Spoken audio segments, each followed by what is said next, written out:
Welcome into the Illini Inquirer Podcast. It's Jeremy Werner and Mike LaTulip joining us as we got a lot to talk about. Illinois throttles Indiana by 25 points at Assembly Hall, which it's a rare thing to see Indiana get beat like that at home outside of the early Tom Crean era when he was rebuilding them out of sanctions. Now we got a huge game for Illinois. They travel to Michigan State, who remains undefeated during Big Ten play.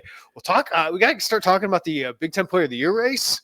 And the Coach of the Year race. And, of course, I think Illinois has a couple of people that will be involved in that. But, Mike LaTulip, how are you, man? I'm good. I took a look at myself in the mirror before I came on and realized we're in the middle of basketball season because this is like letting myself go for me. I just feel like grungy or whatever you want to, whatever word you want to use. I've been blessed with like the ability to grow a ton of facial hair, but when like it starts getting sporadic around the neck, that's when I know I'm heads down in the middle of not only just having a full-time job, but doing the basketball stuff as well. Yeah, the Lord didn't bless me with hair on top of the head, Mike, but yeah, I can grow pretty thick. You got that, yeah. We just need we need to flip. All right, this is how I got to start this because Illinois, huge win, plenty to talk about. Kasparas Jakucionis coming back, obviously huge. The storyline was Indiana getting its ass kicked. I at home, that was an embarrassment for Indiana, and it just didn't look like. And we'll talk about him outside of Luke Goody. I just didn't see a lot of effort. I didn't see a lot of response from their coaching staff, and I kept thinking to myself, Mike, this is why you passed on Dusty May, was for another year of this under Mike Woodson. So what was your reaction to just Indiana getting its ass kicked by Illinois? Well, my reaction was, as a guy that a lot of my game was predicated on scrappiness to survive, I get really angry when I see teams play like that, like they played. And I'm not an Indiana fan, obviously, and I'm rooting for Illinois to win that game. But they're just the stuff that was put out there by Indiana on the floor, and the effort just was like sickening. And part of that too, I mean, I've obviously watched a lot of national shows, and there's been a lot of talk about Mike Woodson and everything, but I don't think there was enough credit to Illinois. I mean, I know Indiana rolled over, but it's 10-8 early, and then they just delivered so many body blows. And then it felt like the knockout was kind of in the middle of the first half, and they never recovered. But right now for Indiana, that brand has no pop right now, and it hasn't for a while. And I think that's where I think they're stuck, is they're under the impression that the brand will carry recruiting, that it will carry on-court play, and it's just not the way it works anymore. Especially with all the turnover and all that. You may get the Luke Goodies and the guys that grew up watching Indiana and are from Indiana. You may get those guys, but your tape is your resume, and their resume right now isn't great because of the product that they put on the floor. So you're not going to attract really good players to come and play for you. And so that's the issue, that's what they're dealing with right now. And then I feel for their fans too, because they deserve better. They do. They do. And again, they haven't won a title since 87, or whatever it was. But that's still a fan base that cares deeply. I mean, I'm an hour away from that school, 50 minutes away from that school. I live here in Indiana. I go to the gym. I see Indiana fans. I see, there's a specific Indiana fan at my gym that I saw him one day wear an Indiana shirt, and then he wore a St. Peter's shirt, and then he wore an FDU shirt. And I was like, wait, what? And then I put it together. That's an Indiana fan wearing the colors of his school, as well as the teams that have beaten Purdue in the tournament in the last few years. If that gives you any indication how much these fans care. So my point is, like, I firmly believe you can have a below average team, which this Indiana team, from talent perspective, they're not a below average team. They're playing like a below average team, but you can have a below average team or maybe not meet expectations, and you can still have people sell out that arena if you give them a freaking reason to go. and show them that, like, I care. Because if you don't care, why should they care? And that's their main issue. Because I played at Nebraska when they weren't very good. Still a lot of fans there. I played it, the years where Wisconsin was kind of, middling in the conference. Wasn't when I was there because they were incredible. But, a few years after that, they weren't very good. Those fans still show up because they play a certain way, right? Nebraska plays a certain way that you still want to go because they're going to try, they're going to play hard. So, I mean, it's just, some of the effort stuff was egregious. And, you pray to God that you don't ever, you don't have one of those efforts like they did that night where you get embarrassed on your home floor by 30. But they've had about 4 of those this year, not on their home floor, but against Louisville in the Bahamas, right? The game before Illinois at Iowa, they just rolled over. So they will and they should move on from Mike Woodson. And if you get the hire right, there's no rebuilding anymore. And you look at Dusty May. That's a Michigan team that barely won 10 games last year, I think. They come in, they might, they're going to vie for the Big Ten title. So you just got to get the hire right. They didn't get the hire right. Man, they haven't gotten it right the last couple of times. Like, you think of what Tom Crean did there, and you're thinking, oh, he did pretty damn well. But since the start of the 2016-17 season, Mike, they have one top 5 Big Ten finish. That's insane for that 2 program. years ago, right? Yeah, it was tied for second. Trace Jackson Davis was pretty big for Mike Woodson early in his tenure.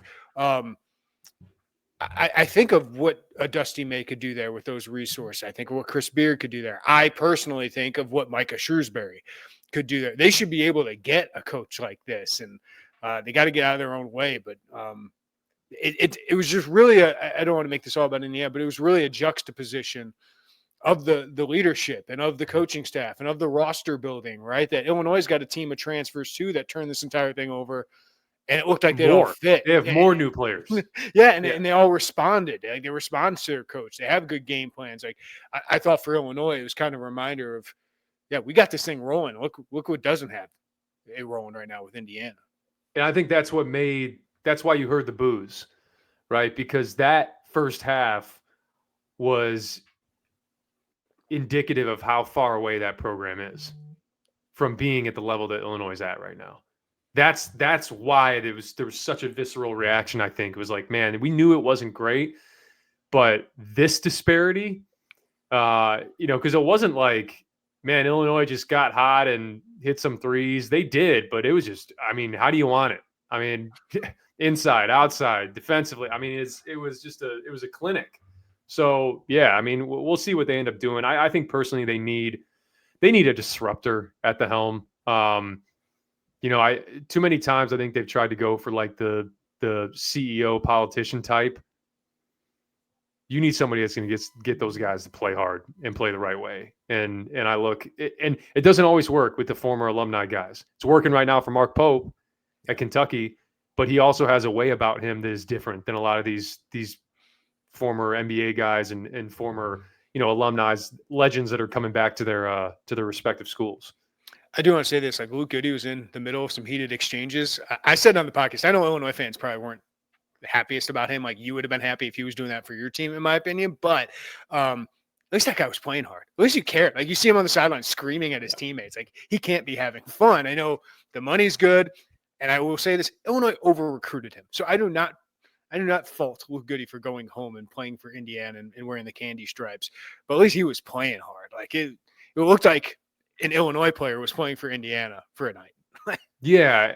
I've never questioned with Luke whether or not he cares. There were a couple things that took place in that game where I thought wasn't, the best representation of Luke. And we watched him for years. And I never took him to be like a cheap shot kind of dirty player. I know just from what I had heard, he had grabbed KJ's wrist earlier in the game. And I know that set people off in the huddle. That set a lot of people off. And then, he goes high on the block out around by KJ's neck. And then the block out on Tomislav, like Tomislav had that reaction, not only because I think things that happened earlier in the game, but when you go low and kind of blindside a big man like that on a block out, big men are really sensitive to that because they're taller guys. And I thought he gave a little bit extra than he probably should have. For sure. But I mean, Luke's going to fight. Like, I mean, that was always the case with him. There's clearly frustration on his part too. Yeah. I mean, like you getting 30 balled by your old team. And so, and then some of the stuff after the game where, he's on Twitter and stuff, it's just put the phone down, man. Yeah. Put the phone down. So no, that was, he was called for fouls, should have been called for fouls. He's in the middle of the technical. It was like, there's some stuff probably want back, but if I'm an Indiana fan, like he was like, he's the least of your worries. He's the least of your worries. Like you, as much as you can play Luke Goody and Anthony Leal for the rest of the season, you probably have to. Yeah. All right, Mike. Kasparas Jakucionis returned. Sorry to talk about Indiana. I just thought we had to talk about it. I wanted to get your thoughts. Kasparas Jakucionis returned. It was a reminder. Oh yeah, they're a lot better with their top 5, top 10 draft pick on the team. But in what ways did he lift the team immediately on the court? Yeah, just when he's out there, they just have a collective confidence about them. And everybody falls into their natural roles. We saw, the best Trey White is when Trey White is scoring 14 to 16 to 18 and it's quiet. Right. And Kylan Boswell, same thing. I mean, he's another guy where you looked and saw 22 points. You're like, whoa. I mean, didn't feel like he needed to dominate the ball. He was really opportunistic. But KJ's best attribute is his fearlessness. And very rare for an 18-year-old, not as rare for maybe a guy that's come up in the system that he's come up in and been exposed to the level of basketball he's been exposed to. It's a lot like Luka Doncic. Luka Doncic had to come into the NBA at 18 years old, and you can't fear anybody. You played at the highest level in the EuroLeague, Real Madrid. He doesn't fear anybody. And that permeates, I think, through the rest of the team. And he has to play that way because of what's at stake for him. And I think who he thinks he is, which is a top 5 pick. And I think he is too. So yeah, you saw, I mean, night and day between that USC game and then having him out on the floor. Again, like the way he carries himself, that helps daily for your team and practice in games, but particularly on the road. You go on the road and you got a guy that's just coming off an injury. Is he going to play? Is he not going to play? And then it was just throwing water in Indiana's face. Like, whoa. Like you lose him twice, hits a 3, back you down. He just scored 8 points in 2.5 minutes. And that was kind of it. So, I mean, this team is probably a tournament team without him, but with him, to say how high. Like they can go as far as they want to go with him. You mentioned you kind of let everyone settle into their roles. I thought that was clear, especially with Tomislav, Ivisic, and the opportunities he got and the game he had, as well as Kylan Boswell, just not having to be the on-ball playmaker and force some things like he did against USC. What did you see from KJ and his impact on those two guys, especially because they both obviously had a very good game, 17-11 for Tommy. And 22 points, a career high for Kylan Boswell. Yeah, KJ obviously had a lot to do with their bounce back, but I think they also started to play through Tommy a little bit more. I think they wanted to do that, and they did that. And some of that, we'll show it in the film, just some of the actions outside of ball screens and pick and pops, getting him on some of those wide actions where he pops out as in a 5-out set, or alignment, you hit him, and then you got Will Riley or some of these guys that are in setting what you would call a wide screen, which is really a screen away, and it's like a 3-man game up top, and Kylan has options. He can, if you try to jump it to get a head start on getting over the dribble handoff, Kylan will back cut you. He did that twice where Tommy found him for layups. He can come off and then hit Tommy on the pop, or you can roll replace. There's a lot that they can do out of it, but they want to have Tommy involved in those actions, especially when KJ's out. And I thought they did that. But KJ makes their life easier because there's other times in the game where Omar Bala's like, what am I supposed to do? Do I come off and get into a deep drop and completely leave Tomislav for a pick and pop? At one point, he stayed with Tomislav, and KJ got downhill, and they were able to spray to the wing, then one more to DGL for a three. And then and if we are going to play drop, right? If KJ throws a pass back to the top of the key, we'll show this in film too. Illinois just knows how to coach it. Kylan Boswell's on the wing, on the opposite wing. When they throw back to Tomislav, the second that ball gets released, Kylan dives to the basket, takes away the help man. Tomislav's just wide open for a three. So it's just on all fronts. I mean, it obviously starts with KJ and his gravity and how good of a player he is, but they're scheming up things, and you can do it because of Tomislav's ability to step out. They're scheming up things where I don't know how the hell you guard it with the talent that's on the floor. And then Kylan, I thought, did a really good job. He just became like a head rammer after he kind of found out that he could get downhill, get to the free throw line. I feel like he took the intellect out of his game a little bit and was just like, I'm just going to get downhill, not even worry about finishing. I just want to draw a foul, get to the free throw line, shoot free throws. Now he's just so much more opportunistic. He's like, I can get it in transition. I don't need to pound the ball in the half court. I can get it off cuts. He did that twice off cuts, 3 times because he got fouled on another one. And then, early clock secondary transition, he had a play in the first half where he dribbles up the right side, gets Miles Rice super low on the wing, and then they get ready to jump out to guard his ball screen. Miles Rice turns his body to trail him off the ball screen, and Kylan's like, you're just going to give me just a straight line to the basket. Instead of coming off the ball screen, he just turned the corner and went to the basket and got fouled. But within all that, Tomislav's on the opposite wing and Omar Ballo's out guarding him. So you take a rim protector away. So I go on and on and on with the personnel that they have and how insane it is offensively and how insane it is that their defense is rated higher than their offense. Nuts. Right. Well, and Mike, I told this to Piper after the game, like, it's also important that Ben-Home Rickhouse is on the court through all of this, right? Because you can't put Ballo on him, right? So, like, all those pieces just fit. And, again, it's a contrast to what Indiana's doing. I'll give you one more. I'll give you one more. You put Merez Johnson in the game at the 4. Now you got Tomislav at the 5. Indiana goes 4 guards. They don't want to put a guard on Merez Johnson because of his rebounding ability. So they put Anthony Leal on Tomislav Ivisic. And then Ivisic goes into the post. Hatton has no idea whether to come double because it's a guard on him. And then his indecision, Merez notices and cuts straight to the front of the rim. Tomislav shovels it off to him and one. Yeah. What do you do? Yeah. The bench is coming along, man. Merez Johnson, 5 and 10 in this one. We'll talk about Jake Davis and Will Riley here in a minute, but Dre Gibbs-Lawhorn really making an offensive impact here. Last 6 games, 11.1 points per game. You and I have talked about how they need another guard that can just go generate a bucket. He can go do it by himself. So what's led to DGL's bigger offensive impact here recently? Yeah, I mean, he's still not shooting, I think, up to his capabilities. I mean, he's got a lot of open shots that he's still missing, but he has a confidence about him. And I think that comes from a very simplified role. I don't think Dre is a guy where you're like, give him the ball and have him run the team. That's just not, I'm not sure that's his strength right now. Could he grow into that? Potentially. But right now it's, hey man, come off the bench and see red. That's it.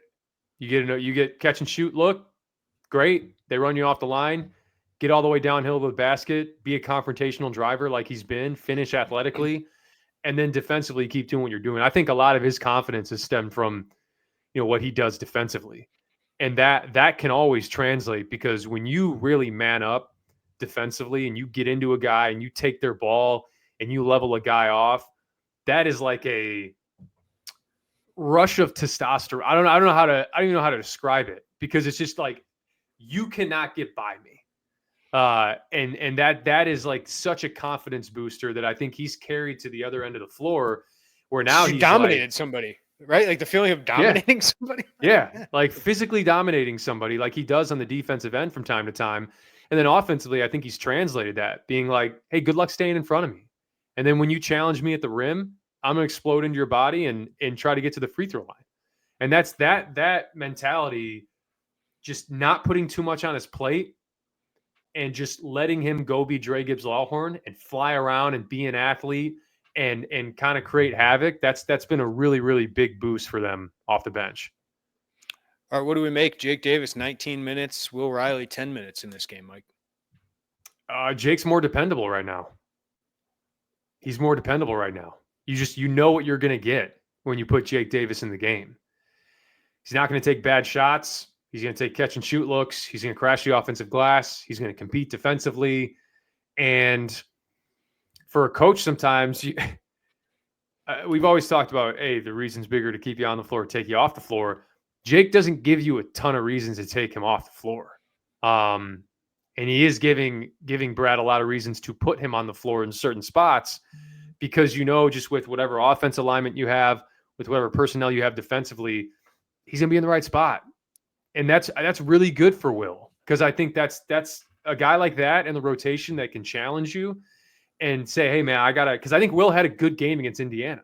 Yeah, I do. Like I thought it was one of his better games in the last few weeks. So, yeah, I mean, Will's gonna continue to get opportunities because he's that talented.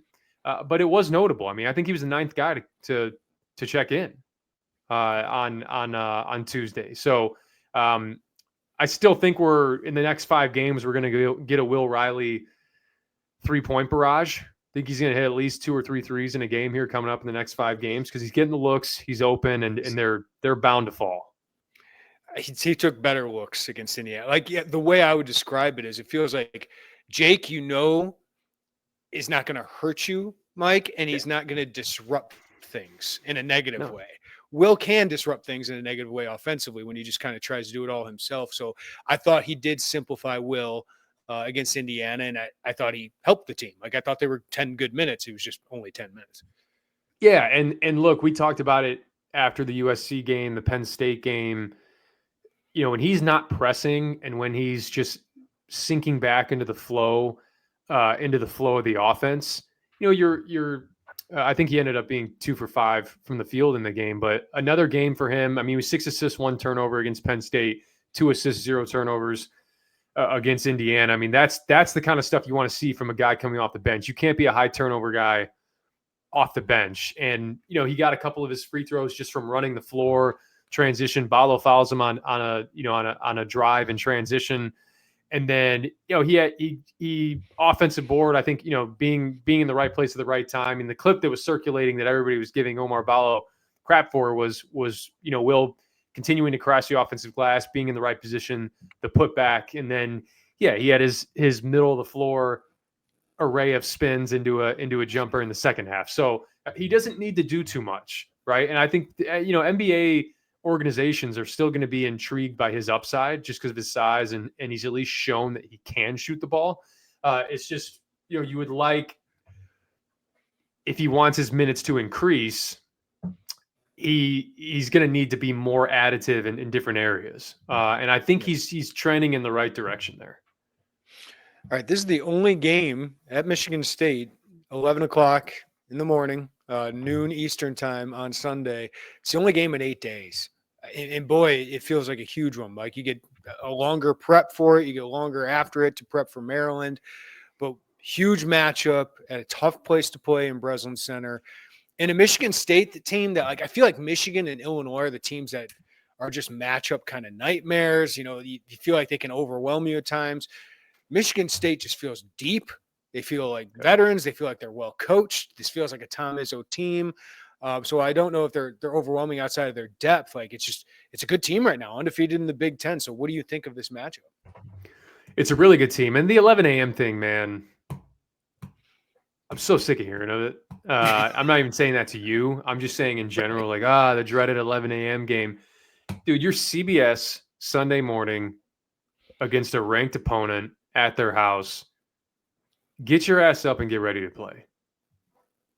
It's that simple. You start overcomplicating it with my body, and I don't feel the best. I mean, it's what Larry Bird say. He's like, if I played only on days where I felt my best, I would have played in a third of the games that I had, or whatever he said. So and boys, it ain't and, getting any better as you get older. Just to let you no, I mean, this is, you're in a time in your life where this is the best you're going to feel at that point in the morning. But look, Michigan State, they've had the lowest strength of schedule in conference play to this point, 18th out of 18 teams. But when you watch it, they're really dominating the game. They're doing exactly what high-level teams do when they play the schedule that they've played. A lot of these games haven't been close. They've dog-walked a lot of these teams. I mean, the Northwestern game, I think, ended up being a 10-point game. That was 20 for a lot of that games, for a lot of that game at, in Evanston. So I tip my cap to Tom Izzo. He took a lot of crap with the portal stuff and, kind of remaining dormant in that category. And then he comes out and he bets on continuity, and continuity is the best player. You get guys that you add, Zapala, like Richardson, all those guys. Richardson's a really good player. I think he's a future NBA draft pick, but he's super low maintenance. Doesn't need to dribble a lot. Things are catch and shoot, 1 to 2 dribbles, attack closeouts.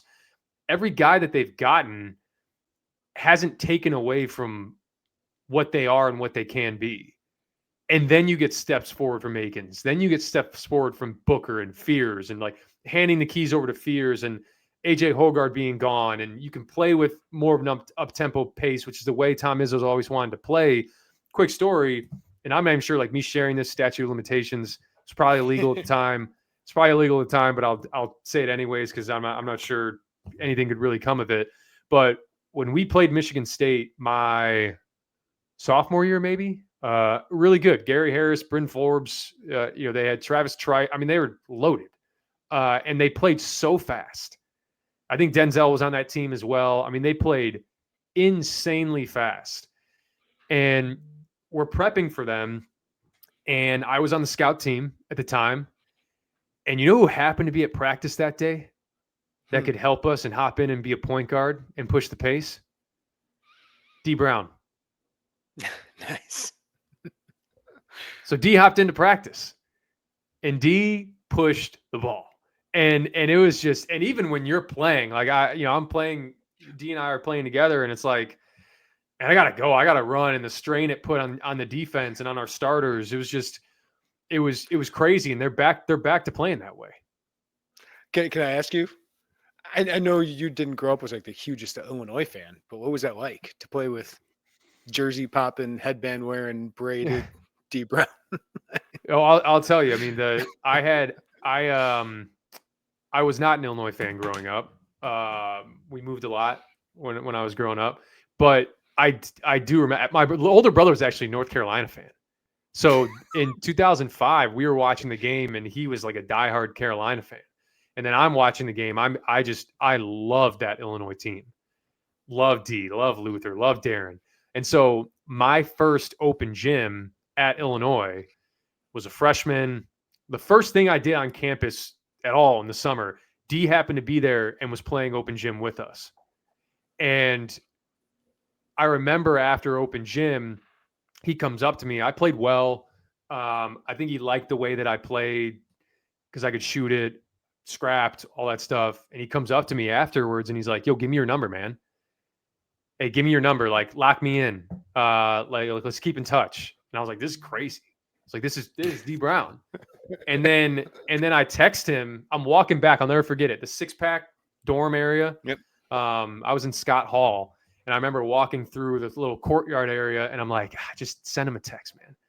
Just like text him, get the conversation started. I mean, he gave me his number like 45 minutes ago, and I'm already like texting. Yeah. So I text him. I'm like, "Hey, man, great officially meeting you, and it was great playing with you today, and all that stuff." And he texts me back. He's like, I'll never forget it. He's like, "Man, like, I love your swag, man." That's what he said. And I was like, that's all I need to hear. That's all I need to hear from D Brown. So I went off on a tangent there, but was really cool. And then Deron came back my senior year. It was the first time, like, he had been back on campus in a long time. And he came in, he played open gym with us. You want to talk about playing open gym with an NBA All-Star. I mean, he was like, he and I were on the same team, and that was like probably one of the best open gyms I had. Because all I had to do was be shot ready. That dude was finding me every time. You played against great Big Ten players, right? You played with great Big Ten players. Just describe what's different when you get a 30-year-old Deron Williams who's been an NBA All-Star on the court. Like, what's different? The IQ, like it's just guys that are really smart college basketball point guards.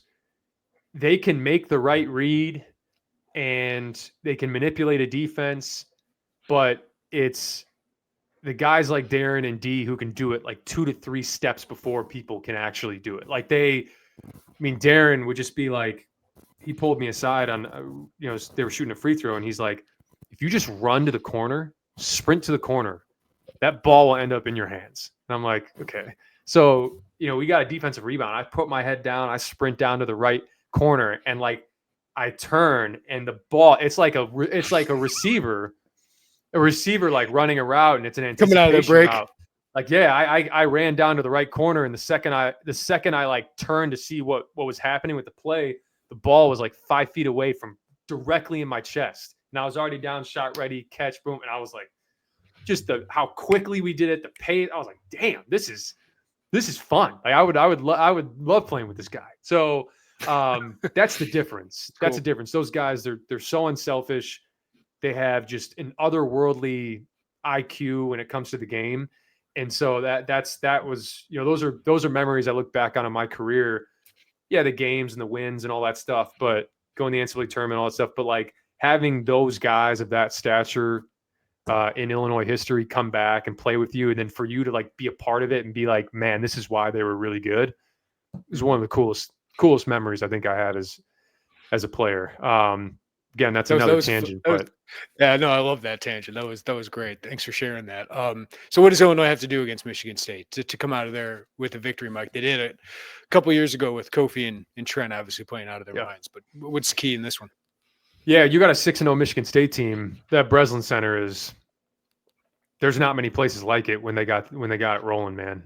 My freshman year, I'll never forget it. There was a song, forgot what it was.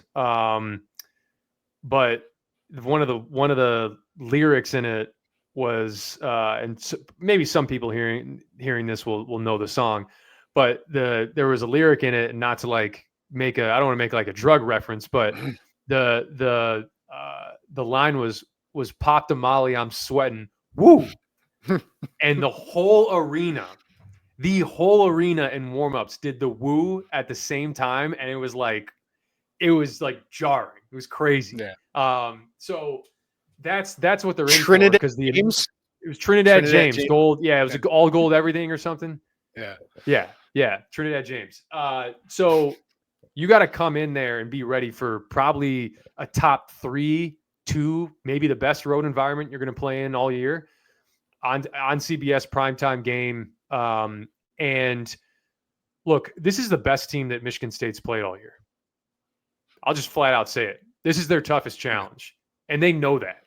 So this isn't going to be a situation where just because they're a higher ranking, they're just going to roll over. You got people nationally talking about Illinois as a Final Four team. You got teams nationally talking about Illinois as a title contender, as a Big Ten title contender. And Tom Izzo, man, he's going to get that team fired up to the point where ranking isn't going to matter, and they know they need a win like this to validate what they've done thus far in Big Ten play. So you got to be super disciplined on the glass. The way you rebounded at Indiana, that has to travel with you to East Lansing, because this may not be a great shooting team, but they get a heck of a lot back on the offensive glass, and they make up for it in that way. And when they don't turn it over either, they're really tough to beat. And so, they've struggled against zone. Illinois won't zone, but you just got to be really good and shrink the floor. They're going to play in ball screens. They're going to run transition defense. You have to get back. You cannot, if you're going to send 5 to the glass, you better get the offensive rebound, or they're scoring on the other end. They're doing it at a higher rate than a lot of teams in college basketball. So transition defense on the glass, and then you're the better offensive team. And I think sometimes, like at times, you're the better defensive team too. I think Illinois is the better team in this matchup, but you got to go prove it on the road in a really tough environment. All right, Mike, before I let you go, I want to ask you, just kind of get on January 16th, as we're a third of the way through the Big Ten here. Big Ten Player of the Year race. There's no Zach Edey. There's no Luka Garza that makes this like not a race. This feels like the most open race since it was Kofi. Who am I Trace thinking Jackson of? Davis. Keegan Murray. Yeah. Keegan Murray and Trace Jackson Davis. Wisconsin. Oh, and Johnny Davis. Who won it? Johnny Davis. Won it that year. Feels like the most open since 2022. I mean, Dylan Harper's the best player, but he's on a bad team. So what is this race? How would you kind of handicap it? What are the odds that if you were to say who were the top two players in the Big Ten last year, it would probably be Zach Edey and Terrence Shannon Jr., right? For sure. What are the odds that those two guys leave and it could come down to another Purdue player, another Illinois player? It's crazy to think about. I mean, let's just look at it right now, because I think there's four players right now that I think are in that race, and two of them happen to be from the same team. But KJ, I mean, here's the thing. This is what's crazy, and I don't know at what point. I think maybe because he's a freshman, maybe because he wasn't like a highly decorated recruit and came over here internationally. Kasparas Jakucionis is playing like an All-American. Like, for sure. You can talk top 5 draft pick, all that stuff. He's playing like an All-American, let alone a Big Ten Player of the Year. He's absolutely in that race, and that's not just because he's a top 5 pick. In conference play, almost 20 points a game. He's at 19.6, I think. 19.6 points a game, 6 assists, 6 rebounds, 50% from the field, 50%, 48% from 3, and 93% from the free throw line. That's outrageous. And then you got Braden Smith, who's 16 a game, 9 assists. He's averaging over 10 assists in his last 5 games, 4 rebounds, over 2.5 steals, 50% from the field, 40% from 3, struggling a bit from the line this year, which is a bit surprising. But yeah, I mean, and then you go over to Michigan, and Danny Wolf has had just as big of an impact as anybody in this conference. He's 15 a game in conference, 10 rebounds, 2.5 blocks, almost 5 assists. I mean, those are numbers that just haven't been put up in this conference, in all those different categories for a long time. And I've even got to the guy on Michigan who in conference play is averaging 22 and 7. Vlad Golden. I mean, this race is big time. I mean, there's a lot of really good players, because you talked about Dylan Harper and all these guys that, because they're on not great teams, won't even qualify, because Brooks Barnheiser's putting up numbers that haven't been put up in Big Ten play in a long time. And his team's 1-4 right now that desperately needs a win against Maryland at home tonight. So the conference, the SEC gets a lot of talk, but you're going to get probably there's potential to have 6 or 7 first-round picks from the Big Ten this year. That's like the talent in this league is off the charts. The teams, when I played in 2012, 2013, Michigan finished 5th and went to the national championship. Like the teams were insane, and there's really good teams in the Big Ten too. But the talent, like the NBA, the pro talent is. I haven't seen it like this in a minute. So I mean, this race is going to be incredible. Yeah, I think of a world where like Kasparas could be Big Ten Player of the Year. I think Braden is the favorite. He kind of came in as the favorite, and I think he, as long as Purdue finishes top 3 or 4, I think he's got a good chance. But a world where Kasparas could win Big Ten Player of the Year and not Freshman of the Year, is that possible with what Dylan is doing? I mean, Dylan is unbelievable. Like, he's top 2 pick. Yeah, no, he's big time. And look, I think I named those 4 guys. It could be any of those 4 guys if either of those 3 teams win it. Like if Illinois wins the league, KJ should be Player of the Year. If Purdue wins the league, Braden should probably be Player of the Year. And same goes for one of those 2 guys. I don't think one of those 2 guys from Michigan are going to take it away from the other if Michigan wins it. But it'll be interesting. And you're right. Even the all freshman team. You got a guy in Wesley Yates from USC who's 16 a game right now in Big Ten play, and people are talking about him as like, can he make the all freshman team?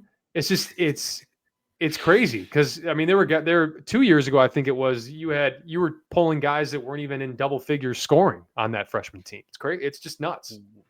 I mean, last year's Freshman of the Year, like, kudos to those guys. Like, they wouldn't maybe even make the Big Ten all freshman team. this year because you got Casper's, the two Rutgers guys, Derek Queen, and like you're saying, Wesley Yates. Like it's. Well, I think it was right? It was Freeman and Mbako. Yeah, they wouldn't have made this team this year. Yeah, they wouldn't have made top 5. No, they wouldn't have. All right, this feels like the year Brad Underwood could win Coach of the Year, but then it's like it sure does, Dusty May? Jeremy. Yeah. What about Dusty May and what about Tom Izzo? I mean, Michigan State doing what they're doing. So I think it comes down to who wins the Big Ten, Mike, between Brad Underwood and Dusty May. But it's amazing he hasn't won one yet, Brad. I understand why he hasn't in some of these years, but this feels like if you win the Big Ten, he's got to. But gosh, it's going to be hard to beat Dusty, right, with the turnaround Michigan dad. It's my biggest gripe with the award because people talk out of both sides with their mouth with it. They say preseason rankings don't mean anything, and then they reference the preseason rankings to pick a Coach of the Year. For sure. Just because no one knows anything preseason. And if Especially there's any true indication of that, Indiana, I think, was picked to win the league. Am I wrong? They were. So, they might go 7-13, right? They might go 7 right, exactly. So I think it's a 3-coach race right now. It's Brad Underwood, it's Dusty May, and it's Tom Izzo. Because I'll even say, like, you can talk about preseason and stuff, but even to start the year, they were down 15 to Samford in a non-conference game. They were playing close with Bowling Green. They were playing close with another non-conference team that I forget. I mean, and I even said at the time, I'm like, God, this feels like an Archie Miller Indiana team. Just they're anemic offensively. They compete defensively and they're decent on the glass. And then they got to Maui and all of a sudden they took off. And I think, I think Izzo deserves a lot of credit for sticking to his guns. And so I think he's in the race as well. So is May, just turning that thing around, who he went out and got, how they're playing, both ends. He's these guys that played for Michigan that are taking a step forward. And Amari Burnett's been tremendous this year. He's one of the most efficient players in the country. And that just wasn't the case when he was playing for Juwan Howard. But Brad Underwood, total roster overhaul in every sense of the word. Even your guy that comes back as a starter redshirts. So for him to do what he's done and to go and get the guys that he got, both internationally, in the portal, guys that fit, guys that make sense, and then doing what he does every year where guys improve, changes are made, we turn the new year, and there's a wrinkle here on defense, there's a wrinkle here offensively, and you go and compete for another Big Ten title, and you're right back in the race. I think that it's a shame he hasn't won it yet because he's been the Coach of the Year, I think, multiple years in this conference. And it's amazing that he's here again with the guys that left and the lack of guys he had coming back. So I don't know if they win the league this year, he's got to win it. He's got to win it. I mean, if Michigan wins it, May's going to win it. Michigan State wins it, Izzo's going to win it. I think we're in for that type of year because the really good coaches are sitting at the top of the league right now. And Painter, maybe Painter too. We'll see if there's like voter attrition from that. But yeah, I mean, it'll be both races are fascinating races. And can we go back? I don't care that there's 18 teams in the league. Can we go back to 5 guys on each team? What are we doing with what are we doing with the 7 guys? Like the NBA has 30 teams, and they have 5 guys on each team. Mm-hmm. If you don't make it, you don't make it. It's frustrating. I hate that. I hate that 9 guys can say that they're first team All Big Ten. It waters down the award to me. I agree with you. I absolutely agree with you. Mike LaTulip, you're the goods. Thank you as always. We'll catch up next week, man. Appreciate it.